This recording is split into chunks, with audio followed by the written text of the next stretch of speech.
এক ব্যক্তি বলে তোতা পালতো ময়না, কথা বলে যে ময়না, ওটা পালতো। একদিন সকালে শিকারে যেতেছে, ময়না জিজ্ঞাসা করতেছে মালিক কোথায়? শিকার করতে চাই। বলে কোথায় যাবে? জঙ্গলে। শোনো আমার একটা অনুরোধ, আমার বন্ধুদেরকে দেখলে আমার সালাম বলো। বাগানে ঢুকেই দেখতেছে 8-10টা ময়না বসা আছে এক ঢালে।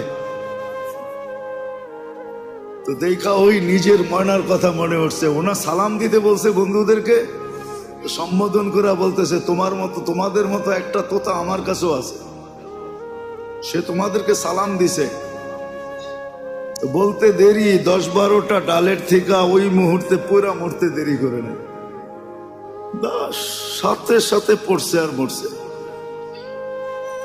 তো 10টাকে নাইরা চেরা উঠা, মনটা ভাঙ্গা গেছে।